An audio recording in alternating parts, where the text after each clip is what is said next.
जब हम जियोपॉलिटिक्स या भू राजनीति के बारे में सोचते हैं तो दिमाग में अक्सर बड़ी बड़ी हेडलाइंस आती हैं। हाँ, देशों के बीच तनाव, कोई नया सैंक्शन लग गया या फिर बड़े नेताओं की कोई समिट। एग्जैक्टली। लेकिन असल जियोपॉलिटिकल बदलाव तो सुर्खियों के इस शोर में नहीं होते। वो तो बहुत धीरे धीरे और ज्यादातर चुपचाप होते हैं। बिल्कुल, ये वो अंडरकरेंट्स होते हैं जो सतह पर दिखाई नहीं देते, लेकिन अंदर ही अंदर दुनिया का नक्शा बदल रहे होते हैं। और आज हम एक ऐसे ही शांत लेकिन शायद इस दशक के सबसे बड़े बदलावों में से एक पर बात करने वाले हैं। हम बात कर रहे हैं यूरोप की। हाँ, ये बदलाव यूरोप में हो रहा है और इसके सेंटर में है रूस। ये कोई ब्रेकिंग न्यूज नहीं है, बल्कि एक गहरी पड़ताल है उन सवालों की जिनका सामना आज पूरा यूरोप कर रहा है। आज हमारा मिशन यही समझना है कि यूरोप की दशकों पुरानी स्ट्रैटेजी क्या थी जो आप कह सकते हैं कि काम करती नहीं दिख रही, और वो कौन सी मजबूरियां हैं जो उसे अपनी पूरी सोच को बदलने पर मजबूर कर रही हैं। ये एक तरह से यूरोप के दिमाग में चल रही खलबली को समझने की कोशिश है। तो चलिए शुरू करते हैं यूरोप की उस पुरानी स्ट्रैटेजी से। कोल्ड वॉर के बाद मुझे लगता है कि यूरोप का पूरा सिस्टम 4 मजबूत पिलर्स पर टिका हुआ था। क्या आप इससे सहमत हैं? हाँ, 4 पिलर्स, ये बिल्कुल सही तरीका है इसे देखने का। पहला तो जाहिर है अमेरिका के साथ एक पक्की दोस्ती, एक रणनीतिक गठजोड़। हाँ, ये पहला और सबसे जरूरी पिलर था। दूसरा पिलर था अपनी सुरक्षा के लिए पूरी तरह से नाटो पर निर्भर रहना। मतलब सारा भार नाटो पर। बिल्कुल। यहाँ ये समझना जरूरी है कि नाटो यानी नॉर्थ अटलांटिक ट्रीटी ऑर्गेनाइजेशन एक मिलिट्री अलायंस है जिसका लीडर अमेरिका है। इसे ईयू यानी यूरोपियन यूनियन से कंफ्यूज नहीं करना चाहिए। राइट, ईयू एक इकोनॉमिक और पॉलिटिकल यूनियन है। तो सुरक्षा का सारा भार नाटो पर था। ठीक है। तीसरा पिलर ईयू के अंदर इकोनॉमिक इंटीग्रेशन था। एक कॉमन मार्केट, यूरो करेंसी, ताकि सब मिलकर तरक्की करें। और चौथा पिलर था रूस के साथ एक दूरी बनाए रखना। मतलब व्यापार तो था, लेकिन रिश्तों में हमेशा एक स्ट्रेटेजिक मेफियांस, एक स्ट्रेटेजिक शक बना रहा। और दशकों तक ये मॉडल शानदार तरीके से काम करता रहा। यूरोप में शांति थी, समृद्धि थी, लेकिन जियोपॉलिटिक्स की एक खास बात है कि वो कभी एक जैसी नहीं रहती। बिल्कुल। पिछले कुछ सालों में, खासकर रूस यूक्रेन युद्ध के बाद, इस पूरे मॉडल की नींव हिल गई है। सिर्फ युद्ध ही नहीं, बल्कि उसके साथ आया एनर्जी संकट, आसमान छूती महंगाई और अपनी सुरक्षा को लेकर एक गहरी अनिश्चितता। इन सब ने मिलकर यूरोप को एक ऐसा सवाल पूछने पर मजबूर कर दिया है जिसे वो लंबे समय से टाल रहा था। क्या हमारी पुरानी स्ट्रैटेजी अब भी काम कर रही है? और ये सवाल अब बर्लिन से लेकर पेरिस तक हर राजधानी में बंद दरवाजों के पीछे पूछा जा रहा है। बाहर से भले ही सब एकजुट दिखें, लेकिन अंदर एक गहरी बेचैनी है कि अब आगे का रास्ता क्या है। पुरानी सड़क तो बंद हो गई है और नई सड़क किधर जाती है किसी को नहीं पता। Okay, let's unpack this. इसे परत दर परत समझते हैं। ये जो पुनर्विचार हो रहा है, इसकी सबसे बड़ी वजह क्या है? मुझे लगता है कि इसकी शुरुआत एनर्जी से होती है। आपने बिल्कुल सही नस पकड़ी है। उस गैस पाइपलाइन से जो अब बंद पड़ी है। दशकों तक यूरोप का पूरा इंडस्ट्रियल मॉडल एक सिंपल सी चीज पर चलता था, रूस से आने वाली सस्ती गैस। और इसके पीछे बहुत लॉजिकल कारण थे। जैसे रूसी गैस सस्ती थी, भरोसेमंद थी और एक बने बनाए पाइप से सीधे जर्मनी के कारखानों तक आती थी। ज्योग्राफिकली ये सबसे आसान रास्ता था। ये तो एक विन विन सिचुएशन लगती है। यूरोप को इंडस्ट्री चलाने के लिए सस्ती एनर्जी मिल रही थी और रूस को पैसा। फिर गड़बड़ कहाँ हुई? गड़बड़ तब हुई जब इस एनर्जी सप्लाई को एक, कह सकते हैं, हथियार की तरह इस्तेमाल किया गया। यूक्रेन युद्ध के बाद यूरोप ने रूस पर प्रतिबंध लगाए और जवाब में रूस ने गैस की सप्लाई बंद कर दी। हाँ, अब यूरोप को अचानक विकल्प खोजने पड़े और तब उसे कड़वी हकीकत का सामना करना पड़ा। और वो विकल्प क्या थे? अमेरिका से आने वाली LNG यानी लिक्विफाइड नेचुरल गैस। हाँ, लेकिन सोचिए, रूसी गैस एक पाइप से सीधे आपके घर तक आती है। अमेरिकी गैस को पहले -162 डिग्री सेंटीग्रेड तक ठंडा करना पड़ता है। हाँ। फिर उसे जहाजों में भरकर लाना पड़ता है। बिल्कुल। उसे स्पेशल जहाजों में भरकर अटलांटिक महासागर पार लाना पड़ता है और यहाँ उसे फिर से गैस में बदलने के लिए बड़े बड़े टर्मिनल बनाने पड़ते हैं। हर स्टेप पर पैसा और ऊर्जा लगती है। नतीजा ये गैस कई गुना महंगी पड़ती है। यहाँ एक बात साफ हो जाती है, एनर्जी सिक्योरिटी विचारधारा का मामला नहीं है। ये किसी भी देश के सर्वाइवल, उसके अस्तित्व का सवाल है। और महंगी एनर्जी का सीधा मतलब है महंगी अर्थव्यवस्था। हाँ, आज पूरे यूरोप में महंगाई एक बहुत बड़ा मुद्दा है। बहुत बड़ा। लोगों के बिजली के बिल बढ़ गए हैं, खाने पीने का सामान महंगा हो गया है। और ये सिर्फ घरों तक सीमित नहीं होगा। बिल्कुल नहीं। इसका सबसे बुरा असर यूरोप की इंडस्ट्री पर पड़ रहा है। जब एनर्जी महंगी होगी तो फैक्ट्री में बनने वाला सामान भी महंगा होगा। जर्मनी की बड़ी बड़ी कार बनाने वाली कंपनियां, केमिकल प्लांट्स, सबकी लागत बढ़ गई है। हाँ, और नतीजा ये है कि वो ग्लोबल मार्केट में कंपटीशन नहीं कर पा रहे हैं। कई कंपनियों ने तो अपना प्रोडक्शन कम कर दिया है या यूरोप से बाहर शिफ्ट करने की धमकी दे रही हैं। तो इसका मतलब जनता में गुस्सा बढ़ रहा होगा। जाहिर है, कई देशों में हड़तालें और विरोध प्रदर्शन हो रहे हैं। लोग अपने नेताओं से पूछ रहे हैं कि इस जियोपॉलिटिकल लड़ाई की कीमत हम अपनी जेब से कब तक चुकाते रहेंगे। ये तो एक मुश्किल स्थिति है। ये classic rock and hard place वाली सिचुएशन है। अगर आप रूस के खिलाफ खड़े होते हैं तो आपकी जनता को महंगाई की मार झेलनी पड़ती है। अगर आप कुछ नहीं करते तो आपकी सुरक्षा खतरे में पड़ती है। तो किसी भी लीडर के लिए सोचना बहुत मुश्किल होगा। बहुत मुश्किल। ये सोचना कि क्या मैं अपनी इंडस्ट्री को बचाने के लिए रूस से डील कर लूं, एक बहुत ही मुश्किल फैसला है। अब आते हैं तीसरे कारण पर, सिक्योरिटी फटीग। ये मुझे कुछ समझ नहीं आया। यूक्रेन की मदद करना तो यूरोप के अपने हित में है, तो फिर इसमें थकान कैसी है? देखिए, जरूरी काम भी थका देता है, खासकर जब वो बहुत लंबा खिंच जाए। सोचिए, आपने अपने सारे अच्छे हथियार और गोला बारूद यूक्रेन भेज दिए, अब आपके अपने गोदाम खाली हैं। अच्छा। आपकी अर्थव्यवस्था पर जबरदस्त बोझ पड़ रहा है, और सबसे बड़ी बात, आपको इस लड़ाई का कोई अंत नजर नहीं आ रहा।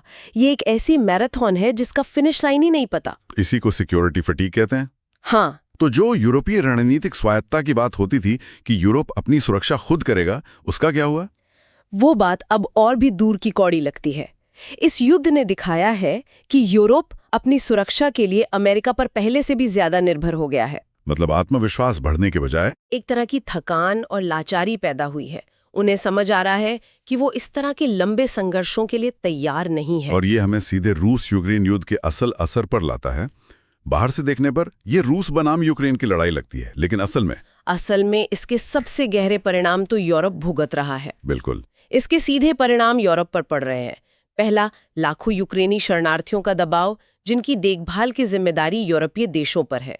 दूसरा, एनर्जी की अस्थिरता, जिसने पूरे महाद्वीप की इकोनॉमी को हिलाकर रख दिया है। और तीसरा, एक परमानेंट सुरक्षा का खतरा। यूरोप की पूर्वी सीमा पर एक एक्टिव वॉर चल रही है जिसका कोई अंत नहीं दिख रहा। और शायद अंदरूनी तौर पर भी इसका असर पड़ा होगा, राजनीतिक रूप से। हाँ, इसने यूरोप के अंदर भी राजनीतिक ध्रुवीकरण को बढ़ाया है। पोलैंड और बाल्टिक देश जैसे पूर्वी यूरोप के देश रूस के खिलाफ और भी ज्यादा सख्त रवैया चाहते हैं, जबकि पश्चिमी यूरोप, वहीं जर्मनी और फ्रांस जैसे पश्चिमी यूरोप के देश अब डिप्लोमेसी और बातचीत की जरूरत पर ज्यादा जोर दे रहे हैं। उनमें एक आम सहमति नहीं बन पा रही है। Here's where it gets really interesting. मैंने सुना है कि पब्लिक में जो भी कहा जाए, लेकिन बंद दरवाजों के पीछे अब कई यूरोपीय नेता एक कड़वी सच्चाई को मान रहे हैं। वो क्या?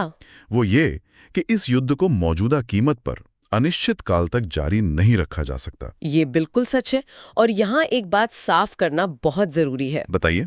इसका मतलब ये कतई नहीं है कि यूरोप रूस का समर्थन करने लगा है या यूक्रेन का साथ छोड़ रहा है। अच्छा। ये नैतिकता का नहीं, बल्कि ठंडे दिमाग से की गई स्ट्रैटेजी के पुनर्मूल्यांकन का मामला है। अच्छा। अब वो बैठकर सीधा सीधा हिसाब लगा रहे हैं कि इस पॉलिसी पर टिके रहने का जो कॉस्ट है, क्या वो बेनिफिट से ज्यादा हो गया? एग्जैक्टली। और कई लोगों के लिए जवाब हाँ में आ रहा है। तो इस पूरी इक्वेशन में एक और बड़ा प्लेयर है, अमेरिका। क्या यूरोप के इस पुनर्विचार के पीछे अमेरिका की बदलती प्राथमिकताएं भी एक वजह है? ये एक बहुत बड़ा फैक्टर है। कहीं यूरोप को ऐसा तो नहीं लग रहा कि उसका बड़ा भाई अब उसका उतना ध्यान नहीं रख रहा? हाँ, कह सकते हैं। अमेरिका का ध्यान अब यूरोप से हटकर इंडो पैसिफिक और चीन पर चला गया है। अमेरिका चीन को 21वीं सदी की सबसे बड़ी चुनौती मानता है और अपने सारे संसाधन वहीं लगाना चाहता है। बिल्कुल। पैसा, सेना और डिप्लोमेटिक एनर्जी, सब कुछ। और अमेरिका के अंदर भी तो काफी राजनीतिक खींचतान चल रही है। हाँ, अमेरिकी जनता में भी ये बहस तेज हो रही है कि अमेरिका को दुनिया के हर कोने में पुलिसमैन की भूमिका क्यों निभानी चाहिए। और इसी से जुड़ा है स्ट्रेटेजिक बर्डन शेयरिंग का कॉन्सेप्ट। हाँ, यानी रणनीतिक बोझ को साझा करना। तो ये जो स्ट्रेटेजिक बर्डन शेयरिंग की बात अमेरिका कर रहा है, इसका यूरोप के लिए क्या मतलब है? क्या अमेरिका कह रहा है कि अब तुम अपना किराया खुद भरो? हाँ, आप इसे बिल्कुल ऐसे समझ सकते हैं। हर अमेरिकी प्रेसिडेंट, चाहे वो किसी भी पार्टी का हो, यूरोप से यही कहता आया है कि अब आपको भी जिम्मेदारी लेनी होगी। वो कह रहे हैं कि हम 70 साल से आपके सिक्योरिटी गार्ड का काम कर रहे हैं, अब आपको भी अपनी टीम बढ़ानी होगी और बिल का बड़ा हिस्सा देना होगा। खासकर तब जब उनका ध्यान अब चीन पर है। राइट। और इस दबाव का सीधा असर ये हो रहा है कि यूरोप को एहसास हो रहा है कि अमेरिका हमेशा की तरह मदद के लिए नहीं आएगा। फिर यूरोप क्या कर रहा है? अगर हम इसे बड़ी तस्वीर से जोड़कर देखें तो इसके कारण यूरोप अब अपनी रणनीतिक स्वायत्ता पे फिर से गंभीरता से सोचने लगा है। पर्दे के पीछे डिप्लोमेटिक लेवल पर नए समीकरण बनाने की कोशिश हो रही है और रूस को लेकर एक ज्यादा यथार्थवादी, एक रियलिस्टिक सोच अपनाई जा रही है, भले ही इसे पब्लिक में स्वीकार न किया जाए। तो इस सब का क्या मतलब है? ये जो बदलाव हम देख रहे हैं ये असल में है क्या? एक बात तो साफ कर दें कि यूरोप पाला नहीं बदल रहा है। नहीं, बिल्कुल नहीं। ऐसा नहीं है कि वो अचानक रूस का दोस्त बन रहा है। तो फिर ये है क्या? ये इससे कहीं ज्यादा कॉम्प्लेक्स है। इसे हम ऐसे समझ सकते हैं, ये विचारधारा से व्यावहारिकता की ओर एक कदम है। वैल्यूज फर्स्ट से व्हाट वर्क्स फर्स्ट की तरफ। बिल्कुल, ये वैल्यूज फर्स्ट पॉलिसी से व्हाट वर्क्स फर्स्ट पॉलिसी की तरफ एक शिफ्ट है। यूरोप को समझ आ रहा है कि आप सिर्फ आदर्शों से अपने कारखाने नहीं चला सकते, खासकर जब बाहर कड़ाके की ठंड हो। और शायद वो इस हकीकत को भी मान रहे हैं कि आप भूगोल को नहीं बदल सकते, रूस हमेशा यूरोप का पड़ोसी रहेगा। एग्जैक्टली। और यही जियोपॉलिटिक्स का सबसे बड़ा सच है, आप अपने पड़ोसियों को नहीं चुन सकते। इसलिए रूस को हमेशा के लिए नजरअंदाज करना या उसे दुनिया से अलग थलग करने की कोशिश करना, ये स्ट्रैटेजी लंबे समय तक नहीं चल सकती। आज नहीं तो कल यूरोप को रूस के साथ किसी ना किसी तरह का वर्किंग रिलेशनशिप बनाने का तरीका खोजना ही होगा। आप जानते हैं, ये रियलिज्म और फ्लेक्सिबिलिटी की बातें सुन के मुझे भारत की विदेश नीति की याद आ रही है। अच्छा। रणनीतिक स्वायत्ता, किसी एक गुट का हिस्सा न बनना। क्या हम कह सकते हैं कि यूरोप अब धीरे धीरे भारत वाली प्लेबुक से कुछ सीख रहा है? ये एक बहुत दिलचस्प एंगल है। भारत ने दशकों से अपनी फॉरेन पॉलिसी इन्हीं सिद्धांतों पे चलाई है। स्ट्रेटेजिक ऑटोनॉमी, यानी अपने फैसले खुद लेना। मुद्दे आधारित पार्टनरशिप। हाँ, मुद्दे आधारित पार्टनरशिप, यानी जिसके साथ जहां हित मिलते हो वहां उसके साथ काम करना। और एक लॉन्ग टर्म रियलिज्म, जो विचारधारा से ज्यादा देश के हितों को देखता है। और अब यूरोप भी कुछ वैसा ही करने पर मजबूर हो रहा है। हाँ, यूरोप का व्यावहारिकता और रियलिज्म की तरफ बढ़ना एक तरह से भारत के नजरिए को वैलिडेट करता है, उसे सही ठहराता है। ये दिखाता है कि आज की कॉम्प्लेक्स दुनिया में शायद यही सबसे प्रैक्टिकल रास्ता है। तो भारत के लिए इसके फायदे भी होंगे? जरूर। पहला, ये एक मल्टीपोलर दुनिया के विचार को मजबूत करता है, जहां अमेरिका और चीन के अलावा भी शक्ति के दूसरे केंद्र हों। दूसरा, इससे भारत पर किसी एक गुट में शामिल होने का दबाव कम होता है। और तीसरा, ये भारत को अपनी फॉरेन पॉलिसी को आगे बढ़ाने के लिए ज्यादा डिप्लोमेटिक स्पेस और फ्लेक्सिबिलिटी देता है। मतलब जब दुनिया के बड़े खिलाड़ी खुद लचीलापन अपना रहे हों, तो भारत जैसे देश के लिए अपने स्वतंत्र रास्ते पर चलना और आसान हो जाता है। तो इस सब का क्या मतलब है? इस पूरी बातचीत का निचोड़ क्या है? निचोड़ ये है कि यूरोप रातों रात नहीं बदल रहा, नहीं वो अपने पश्चिमी सहयोगियों को छोड़ रहा है, लेकिन जो हो रहा है वो ये है कि वो चुपचाप अपनी स्ट्रैटेजी को रिकैलकुलेट कर रहा है। वो अपनी पुरानी धारणाओं पर सवाल उठा रहा है। बिल्कुल। और ये बदलाव किसी बड़े भाषण या घोषणा से नहीं आ रहा। ये जमीनी हकीकत, एनर्जी की कीमतें, खाली होते हथियार और थकी हुई जनता से प्रेरित होकर हो रहा है। इन सुर्खियों के शोर से परे जियोपॉलिटिक्स की गहरी धाराओं को समझने जैसा है। और जो इन धाराओं को समझता है वही आने वाले कल के लिए बेहतर तरीके से तैयार हो सकता है। इन शांत बदलावों को समझना हमें ये देखने में मदद करता है कि दुनिया आज कहाँ है और उससे भी जरूरी कल किधर जा रही है। तो जाते जाते सुनने वालों के लिए एक सवाल छोड़ जाते हैं। अगर आर्थिक और सुरक्षा संबंधी वास्तविकताएं यूरोप में इस शांत पुनर्संतुलन के लिए मजबूर कर रही हैं, तो दुनिया भर में लंबे समय से चली आ रही कौन सी अन्य भू राजनीतिक धारणाएं हैं जो अगली बदल सकती हैं?